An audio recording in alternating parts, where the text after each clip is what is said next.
नमस्कार दोस्तों, welcome to the रोजाना ज्ञान चैनल। और अगर आपने हमारे चैनल को अभी तक सब्सक्राइब नहीं किया है तो इसे सब्सक्राइब कर लीजिए। अनंत चतुर्दशी 2024 16 या 17 सितंबर। शुभ मुहूर्त, पूजा विधि, भोग, महाउपाय, जाने गणपति विसर्जन मुहूर्त। हर महीने में 2 चतुर्थी तिथि आती है। एक शुक्ल पक्ष में आती है जिसे विनायक चतुर्थी कहा जाता है और दूसरी कृष्ण पक्ष में आती है जिसे संकष्टी चतुर्थी कहते हैं। शास्त्रों में अनंत चतुर्दशी का बड़ा ही महत्व है।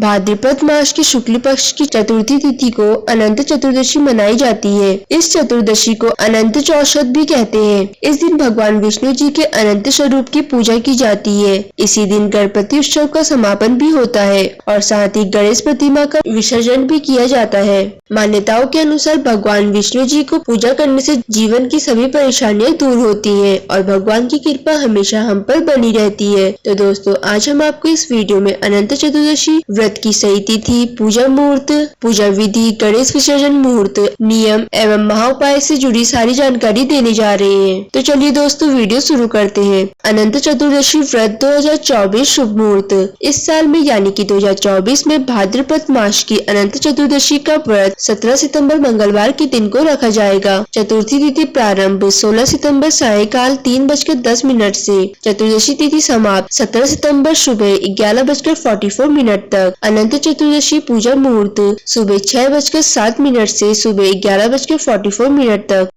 अब बात करते हैं गणेश विसर्जन शुभ मुहूर्त 2024। प्रातःकाल मुहूर्त होगा प्रातःकाल 9:11 से दोपहर 1:47 तक। अपराह्न काल मुहूर्त दोपहर 3:19 से शाम 4:51 तक। सायंकाल का मुहूर्त होगा सायंकाल 7:51 से रात्रि 9:19 तक। रात्रि का मुहूर्त होगा रात्रि 10:47 से सुबह 3:12 तक। अब बात करते हैं संकष्टी चतुर्थी पूजा विधि। शास्त्रों के अनुसार यह मान्यता है कि किसी भी शुभ कार्य को करने से पहले भगवान गणेश जी की पूजा करने का विधान है। अनंत चतुर्थी के दिन व्रत रखने और भगवान विष्णु के अनंत रूप की पूजा बेहद शुभ मानी जाती है। दोस्तों, इस दिन सुबह स्नान आदि के बाद व्रत का संकल्प कर पूजा स्थल पर भगवान विष्णु की प्रतिमा को स्थापित करें। इस दिन भगवान विष्णु, माता यमुना और शेषनाग जी की पूजा की जाती है। इस दिन पूजा स्थल पर कलश के रूप में माता यमुना और दुर्वा के रूप में शेषनाग जी को स्थापित किया जाता है। अब कलश पर कुशा से बने अनंत देव की स्थापना करें। अब एक कच्ची डोरी में 14 गांठें लगाकर उसे भगवान विष्णु को अर्पित करें। उसके बाद पूजा सामग्री को चढ़ाकर धूप दीप जलाएं और साथ ही व्रत कथा को पढ़ें। अब अनंत सूत्र को महिलाएं बाएं हाथ की कलाई पर और पुरुष दाहिने हाथ की कलाई पर धारण करें। इस अनंत चतुर्थी के व्रत करने से आपकी सभी मनोकामनाएं पूरी होती है। अब बात करते हैं अनंत चतुर्दशी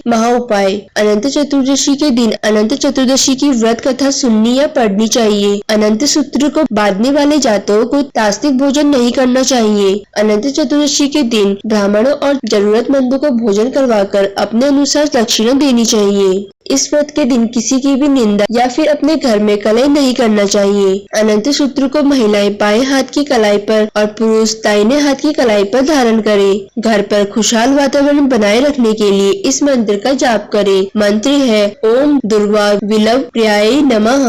तो दोस्तों, अगर आपको ये सारी जानकारी पसंद आई हो तो हमारे चैनल को लाइक, सब्सक्राइब और शेयर करना ना भूलें। और अगर आप हमारे चैनल पे नए हैं तो हमारे चैनल रोजाना ज्ञान को सब्सक्राइब करके बेल आइकन पे क्लिक जरूर करें।